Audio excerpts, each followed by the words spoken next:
ನಮಸ್ಕಾರ, ನೀವು ನೋಡ್ತಾ ಇದ್ದೀರಾ ನ್ಯೂಸ್ ಕರ್ನಾಟಕವನ್. ನಾನು ಅಪೂರ್ವ ರಾಘವೇಂದ್ರ. ಇಂದಿನ ಸುದ್ದಿಗಳತ್ತ ಗಮನ ಹರಿಸೋಣ.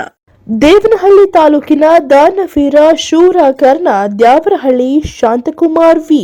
ದೇವನಹಳ್ಳಿ ತಾಲೂಕಿನ ಮಹಾದಾನಿಗಳು, ಸಮಾಜ ಸೇವಕರು ಮತ್ತು ದೇವನಹಳ್ಳಿ ವಿಧಾನಸಭಾ ಕ್ಷೇತ್ರದ ಬಡವರ ಬಂಧು ಮತ್ತು ಬೆಂಗಳೂರು ಗ್ರಾಮಾಂತರ ಜಿಲ್ಲಾ ಕಾಂಗ್ರೆಸ್ಸಿನ ಉಪಾಧ್ಯಕ್ಷರಾದ ದ್ಯಾವರಹಳ್ಳಿ ಶಾಂತಕುಮಾರ್ ವಿ ದಂಪತಿಗಳ ಪುತ್ರಿ ತ್ರಿಶಾಂತ್ ಕುಮಾರಿ ಎಸ್ ರವರ 14ನೇ ವರ್ಷದ ಪಾದಾರ್ಪಣೆ ಮಾಡಿದ್ದ ಹುಟ್ಟುಹಬ್ಬದ ದಿನವನ್ನ ದೇವನಹಳ್ಳಿ ಕ್ಷೇತ್ರದ ಅಂಗವಿಕಲಚೇತನರವರೊಂದಿಗೆ ಸರಳವಾಗಿ ಆಚರಿಸಿ ದೇವನಹಳ್ಳಿ ವಿಧಾನಸಭಾ ಕುಂದಾಣ ಹೋಬಳಿಯ ದ್ಯಾವರಹಳ್ಳಿ ಗ್ರಾಮದಲ್ಲಿ ಹುಟ್ಟಿ ಮಹಾದಾನಿಗಳಾಗಿ ಹೊರಹೊಮ್ಮಿರುವ ಶಾಂತಕುಮಾರ್ ವಿ ಅವರ ಪುತ್ರಿ ತ್ರಿಶಾಂತ್ ಕುಮಾರಿ ಹುಟ್ಟುಹಬ್ಬದ ದಿನವಾದ ಇಂದು ದೇವನಹಳ್ಳಿ ಕ್ಷೇತ್ರದ ವಿಕಲಚೇತನರವರಿಗೆ ಆಹಾರ ಕಿಟ್ ಅನ್ನು ವಿತರಿಸಿದರು.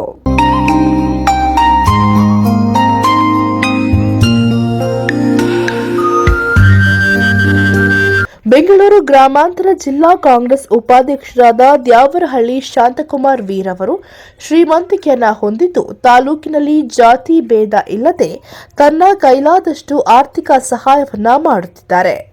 ಯಾವುದೇ ತಾಲೂಕಿನಲ್ಲಿ ಯುವಕರಿಗೆ, ಕ್ರೀಡೆಗಳಿಗೆ, ದೇವಾಲಯಗಳ ಜೀರ್ಣೋದ್ಧಾರಗಳಿಗೆ, ಆಸ್ಪತ್ರೆಗಳಲ್ಲಿ ಬಡವರ ಅನಾರೋಗ್ಯದವರಿಗೆ, ಸೇವೆಗಳಿಗೆ, ಹಬ್ಬಗಳಿಗೆ, ಕೊರೋನಾ ಸಂದರ್ಭದಲ್ಲಿ ಆಹಾರ ಕಿಟ್ಟುಗಳು, ನಿರ್ಗತಿಕರಿಗೆ ಮನೆಗಳನ್ನು ಕಟ್ಟಿಕೊಡುವುದಕ್ಕೆ, ಓಂ ಶಕ್ತಿ ಹಾಗೂ ಅಯ್ಯಪ್ಪ ಮಾಲಾಧಾರಿಗಳಿಗೆ ಎಷ್ಟೇ ಮಂದಿ ಬಂದರೂ ಅವರಿಗೆ ಬಸ್ ಸೌಕರ್ಯಗಳನ್ನು, ತಿಂಡಿ, ಊಟದ ವ್ಯವಸ್ಥೆ, ವಸತಿ ವ್ಯವಸ್ಥೆಗಳಿಗೆ, ಧಾರ್ಮಿಕ ಕಾರ್ಯಗಳಿಗೆ, ಮನರಂಜನೆ ಕಾರ್ಯಕ್ರಮಗಳಿಗೆ, ಗ್ರಾಮಗಳಲ್ಲಿ ಗ್ರಾಮ ದೇವತೆ ದೇವರುಗಳನ್ನು ಕೂರಿಸುವುದಕ್ಕೆ ಮತ್ತು ಬಡವರ ಮನೆಯಲ್ಲಿ ಮದುವೆಗಳಿಗೆ ಇನ್ನೂ ಹಲವಾರು ಕಾರ್ಯಕ್ರಮಗಳಿಗೆ ಆರ್ಥಿಕ ಸಹಾಯವನ್ನ ಮಾಡುತ್ತಿರುವುದರಲ್ಲಿ ಎತ್ತಿದ ಅಕ್ಷಯ ಪಾತ್ರೆ ಇವರ ಕೈ.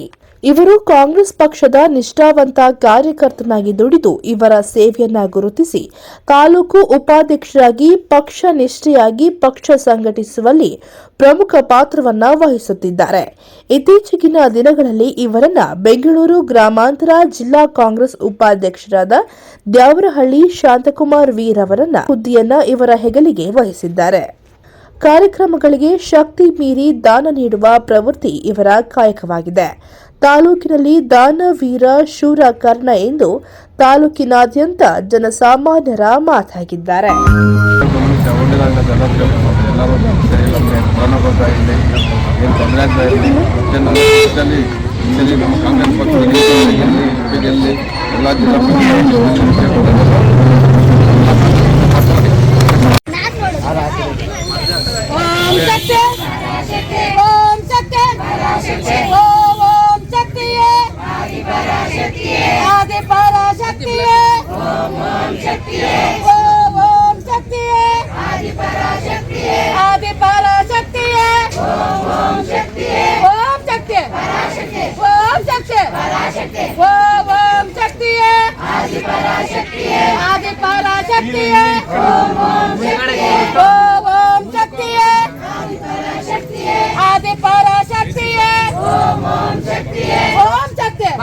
ಶಾಂತಕುಮಾರ್ ವೀರವರು ತಾಲೂಕಿನ ಜನಪರ ನಾಯಕನಾಗಿ ಸಮಾಜ ಸೇವೆಯ ಮುಖಾಂತರ ತಾಲೂಕಿನಲ್ಲಿ ಗುರುತಿಸಿಕೊಂಡಿದ್ದಾರೆ. ತಾಲೂಕಿನ ಜನತೆ ಇವರ ಮೇಲೆ ವಿಶ್ವಾಸವನ್ನ ಇಟ್ಟಿದ್ದಾರೆ. ಮುಂದಿನ ದಿನಗಳಲ್ಲಿ ಕಾಂಗ್ರೆಸ್ ಹೈಕಮಾಂಡ್ ತಾಲೂಕಿನಲ್ಲಿ ಇವರ ಸೇವೆ ಮಾಡುತ್ತಿರುವುದನ್ನು ಗುರುತಿಸಿ ದೇವನಹಳ್ಳಿ ವಿಧಾನಸಭಾ ಕ್ಷೇತ್ರದ ಶಾಸಕ ಸ್ಥಾನದ ಅಭ್ಯರ್ಥಿ ಸ್ಥಾನಿಯಾಗಿ ಘೋಷಿಸಬೇಕೆಂಬುದು ತಾಲೂಕಿನ ಮತದಾರರ ಮಾತಾಗಿದೆ. ಜನನಾಯಕರಾಗಿ ಬರುತ್ತಾರೆ ಎಂಬುದು ಜನತೆಯ ಮಾತಾಗಿದೆ. ದೇವನಹಳ್ಳಿ ವಿಧಾನಸಭಾ ಕ್ಷೇತ್ರದ ದೇವನಹಳ್ಳಿ ವೇಣುಗೋಪಾಲ ಸ್ವಾಮಿ ದೇವಸ್ಥಾನದ ಲಕ್ಷ ದೀಪೋತ್ಸವ ಕಾರ್ಯಕ್ರಮಕ್ಕೆ ಎಲ್ಲಾ ಮುಖಂಡರ ಸಮ್ಮುಖದಲ್ಲಿ 24 ಲಕ್ಷ ದೇಣಿಗೆ, ಓಂ ಶಕ್ತಿ ಮತ್ತು ಅಯ್ಯಪ್ಪ ಸ್ವಾಮಿ ಮಾಲಾಧಾರಿಗಳಿಗೆ ಪ್ರಯಾಣ ಮಾಡಲು 30 ಲಕ್ಷ ಬಸ್ಸುಗಳಿಗೆ ಆರ್ಥಿಕ ಸಹಾಯವನ್ನ ನೀಡಿದ್ದಾರೆ. ಜೋಗಹಳ್ಳಿ ಶ್ರೀ ಕಾಲಭೈರವೇಶ್ವರ ಸ್ವಾಮಿ ಅಭಿವೃದ್ಧಿ ಸೇವಾ ಟ್ರಸ್ಟಿಗೆ 1 ಲಕ್ಷ ರೂಪಾಯಿಗಳು, ಸೂಲುಕುಂಟೆ ಗ್ರಾಮದಲ್ಲಿ ಶ್ರೀ ಆಂಜನೇಯ ಸ್ವಾಮಿ ದೇವಾಲಯದ ಮುಂದೆ ಗರುಡಗಂಬ ಪ್ರತಿಷ್ಠಾಪನೆ ಶಾಂತಕುಮಾರ್ 1 ಲಕ್ಷ. ಇದುವರೆಗೂ ಇವರ ಇಂತಹ ಸೇವೆ ಮಾಡಿರುವುದು ಅಪಾರವಾಗಿದೆ. ತಾಲೂಕಿನಲ್ಲಿ ಕಾಂಗ್ರೆಸ್ ಪಕ್ಷದ ಯಾವುದೇ ಕಾರ್ಯಕ್ರಮಗಳು ನಡೆದರೆ ಇವರ ಸೇವೆ ಅಪಾರವಾಗಿರುತ್ತದೆ. ಬೆಂಗಳೂರು ಗ್ರಾಮಾಂತರ ಜಿಲ್ಲಾ ಕಾಂಗ್ರೆಸ್ನ ಉಪಾಧ್ಯಕ್ಷರಾದ ದ್ಯಾವರಹಳ್ಳಿ ಶಾಂತಕುಮಾರ್ ಅವರು ತಮ್ಮ ಪುತ್ರಿ ತ್ರಿಶಾಂತ್ ಕುಮಾರಿ ಎಸ್ ಹುಟ್ಟುಹಬ್ಬದ ಸಂದರ್ಭದಲ್ಲಿ ಮಾತನಾಡಿದರು. ನಿಮಗೊಂದು ಜೀವ ಇದೆ, ಕೈ ಕಾಲು ಸಿಕ್ಕಿರ್ಬೋದು, ನೀವು ನಮ್ಮ ತರನೇ ನಾವು ಅನ್ಕೊಳ್ತಾರೆ, ನೀವು ಅನ್ಕೊಳ್ತೇವೆ. ಹಂಗಿಟ್ಟು ಒಂದು ಭಾವನೆ ಮಾಡಬಾರ್ದು. ನಾವು ಒಬ್ಬ ಮನುಷ್ಯ ಅಂತ ಭಾವನೆ ಮಾಡಿಕೊಂಡು ಜೀವನ ಮಾಡಿ ನೀವು ಒಂದು ಸಾಧನೆ ಮಾಡುವಾಗ ಏನ್ ಬೇಕು ಸಾಧನೆ ಮಾಡ್ಬೋದು. ನೀವು ಅಂಗವಿಕಲ ಮಾಡಿ ಸಾಧನೆ ಮಾಡ್ಬೋದು. ಇವತ್ತು ಎಂತೆಂತ ಸಾಧನೆ ಮಾಡಿದ್ದಾರೆ. ಅದು ಎಲ್ಲರೂ ಅಂಗವಿಕಲ ಅಂದ್ಕೊಂಡು ಜೀವನ ಮಾಡಬೇಕು. ಎಲ್ಲರೂ ಚೆನ್ನಾಗಿದೆ ಅಂತ ನಾವು ಜೀವನ ಮಾಡಬೇಕು. ಯೋಚನೆ ಮಾಡಬೇಡಿ, ಆರಾಮಾಗಿದೆ. ಮತ್ತೆ ಮುಂದಿನ ಸರ್ಕಾರ ನಮ್ಮ ಸರ್ಕಾರ ಬಂದಾಗ ಅದನ್ನ ಪರ್ಸೆಂಟೇಜ್ ಜಾಸ್ತಿ ಮಾಡಬೇಕು ಅಂತ ನಾನು ನಿಮ್ಮಲ್ಲಿ ಒಂದು ಇಂಪವಾಗಿ ಬೇಡಿಕೆ ಮಾಡ್ಕೊಳ್ತೀನಿ. ನಮ್ಮ ಸರ್ಕಾರ ಬಂದಾಗ ಹೆಚ್ಚಿನ ಪರ್ಸೆಂಟೇಜ್ ಜಾಸ್ತಿ ಮಾಡೋಕ್ಕೆ ಪ್ರಯತ್ನ ಮಾಡ್ತೀವಿ. ನಾವು ಕಾಂಗ್ರೆಸ್ ಪಕ್ಷದಿಂದ 100% ಮಾಡ್ತೀವಿ. ಕಾಂಗ್ರೆಸ್ ಸರ್ಕಾರ ಬಂದ್ರೆ ನಿಮಗೆ ಹೆಚ್ಚು ಪರ್ಸೆಂಟೇಜ್ ಮಾಡೇ ಮಾಡ್ತೀವಿ. ನಿಮ್ಗೆ ಒಳ್ಳೆ ಕೆಲಸ ಮಾಡ್ಕೊಡ್ತೀವಿ ಅಂತೇಳಿ ನನ್ನ ಮಾತು ಮುಗಿಸ್ತಾ ಇದ್ದೇನೆ. ಮತ್ತೆ ನನ್ನ ಮಗಳು ಇವತ್ತು ಬರ್ತಾ ಇದೆ. ಸಣ್ಣ ಒಂದು ಕಾಣಿಕೆ ಸಣ್ಣದೊಂದು 2 ದಿನ ಜೀವನ ಮಾಡಿಸ್ತಾ ನಿಮಗೆ ದಾನ ಧರ್ಮ ಮಾಡ್ತಾ ಇದೆ. ತಮ್ಮ ದಯವಿಟ್ಟು ಎಲ್ಲ ತಗೊಂಡೋಗಿ ಏನೇನು ತೊಂದರೆ ಇರಲಿ, ಏನೇ ನಿಮಗೆ ಚಿಕ್ಕನ್ನಾಗಲಿ ಏನೇನು ಬೇಕಾದ್ರೆ ನಾವು ಸಂಪರ್ಕ ಮಾಡಿ ನಮ್ಗೆ ಪ್ರಾಣ ಬೇಕಾದ್ರೆ ನಾನು ಮತ್ತೆ ಇಟ್ಟು ನಿಮಗೆ ಸಹಾಯ ಮಾಡ್ತೀನಿ. ಅದೇ ನನ್ನ ಮಾತು. ಇದೇ ಸಂದರ್ಭದಲ್ಲಿ ಅಂಗವಿಕಲ ಸಂಘ ಅಧ್ಯಕ್ಷ ಸುರೇಶ್ ಅವರು ಮಾತನಾಡಿದರು. ಏನೇ ನಾವು ಸಮಸ್ಯೆ ಹೇಳಿದ್ರೆ ದಯವಿಟ್ಟು ಮಾಧ್ಯಮದವರು ಒಂದು 2 ಲೈನಾದರೂ ದಯವಿಟ್ಟು ಬರೆದು ನಮ್ಮ ವಿಕಲ ಕ್ಷೇತ್ರದಲ್ಲಿ ಇನ್ನು ಮುಂದೆ ಯಾವುದೇ ಸಮಸ್ಯೆ ಬರ್ಬೋದು ಅಂತ ಹೇಳಿ ದಯವಿಟ್ಟು ಇದನ್ನು ನೋಡಿ. 8-9 ವರ್ಷದಿಂದ ಲಿಫ್ಟ್ಗೆ ನಾವು ಮಾಡ್ತಾನೇ ಇದ್ದೀವಿ, ಹಾಗೂ ಭವನಕ್ಕೆ ಮಾಡ್ತಾನೆ ಇದ್ದೀವಿ. ಭವನಕ್ಕೆ ಜಾಗ ಕೊಟ್ಟಿದ್ದಾರೆ ಪಕ್ಕದಲ್ಲಿ, ಆದರೆ ಸ್ಕೆಚಲ್ಲಿ ಆಗಿದೆ, ಮುಂದೆ ಸೆಲೆಕ್ಟ್ ಮಾಡಿಲ್ಲ. ದಯವಿಟ್ಟು ಇದಕ್ಕೆ ಅನುಕೂಲ ಮಾಡಿಕೊಡಿ. ಅವ್ರ ಮಗಳ ಬರ್ತಡೇ ಅಂದ್ಬಿಟ್ಟು ಒಂದು ಕಾಣಿಕೆ ಕೊಡ್ತಾರೆ, ಫುಡ್ ಕಿಟ್ಟು. ದಯವಿಟ್ಟು ಅದನ್ನು ತಗೊಳ್ಬೇಕು, ಸಾವಕಾಶವಾಗಿ ಹೋಗ್ಬೇಕು. ಯಾರು ಆ ಥರ ಮಾಡ್ಕೋಬಾರ್ದು, ಯಾರು ಎದ್ದಾಗಬಾರ್ದು. ಈಗ ನಮ್ಮ ಗಣ್ಯರು ದಯವಿಟ್ಟು ಅಂಗವಿಕಲರು ಯಾರು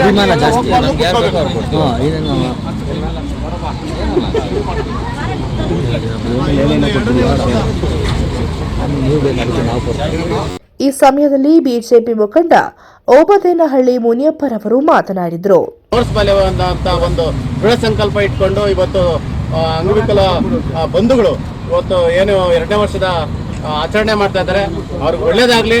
ಅವ್ರಿಗೆ ಸರ್ಕಾರ ಅವ್ರ ಪರ ಇರಬೇಕು. ರಾಜ್ಯ ಸರ್ಕಾರ, ಕೇಂದ್ರ ಸರ್ಕಾರ ಮತ್ತೆ ಸಾಮಾಜಿಕ ಕಳಕಳಿ ಇರುವಂತ ಸಮಾಜದ ಎಲ್ಲ ಬಂಧುಗಳು ಮತ್ತೆ ಅನೇಕ ವಾಣಿಜ್ಯೋದ್ಯಮಗಳು ಇರ್ಬೋದು ಅಥವಾ ಆರ್ಥಿಕವಾಗಿ ಮೇಲೆ ಬಂದಿರೋಂಥವ್ರು ಮತ್ತೆ ಸಾಮಾಜಿಕ ಕಳಕಳಿ ಇರುವಂಥವ್ರು ಒಂದು ಅಂಗವಿಕಲರ ಏನೋ ಒಂದು ಕ್ಷೇಮಾಭಿವೃದ್ಧಿಗೆ ಎಲ್ಲರೂ ಸಹಕರಿಸಬೇಕು.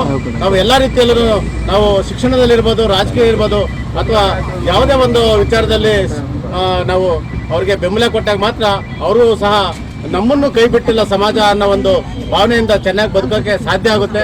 ಅವ್ರಿಗೆ ಒಳ್ಳೇದಾಗ್ಲಿ. ಈ ಕಾರ್ಯಕ್ರಮಕ್ಕೆ ಕರೆಸಿ ಈ ಸಂದರ್ಭದಲ್ಲಿ ಹಿಂದುಳಿದ ವರ್ಗಗಳ ಉಪಾಧ್ಯಕ್ಷ ಜಗನ್ನಾಥ್, ದೇವನಹಳ್ಳಿ ಪುರಸಭೆ ಅಧ್ಯಕ್ಷೆ ಗೋಪಮ್ಮ, ಬೆಂಗಳೂರು ಗ್ರಾಮಾಂತರ ಜಿಲ್ಲಾ ಪಂಚಾಯಿತಿ ಮಾಜಿ ಸದಸ್ಯೆ ಅನಂತಕುಮಾರಿ, ತಾಲೂಕು ಜೆಡಿಎಸ್ ಪಕ್ಷದ ಪ್ರಧಾನ ಕಾರ್ಯದರ್ಶಿ ಜಿಎ ರವೀಂದ್ರ, ಕೃಷಿಕ ಸಮಾಜದ ಅಧ್ಯಕ್ಷ ಎಸ್ಆರ್ ರವಿಕುಮಾರ್, ಟೌನ್ ಜೆಡಿಎಸ್ ಅಧ್ಯಕ್ಷ ಮುನಿನಂಜಪ್ಪ, ಮುಖಂಡ ಲಕ್ಷ್ಮೀನಾರಾಯಣ ಲಚ್ಚಿ ಹಾಗೂ ಸಮಾಜ ಸೇವಕ ಶಾಂತಕುಮಾರ್ ಹಾಗೂ ಕುಟುಂಬದವರು ಹಾಜರಿದ್ದರು.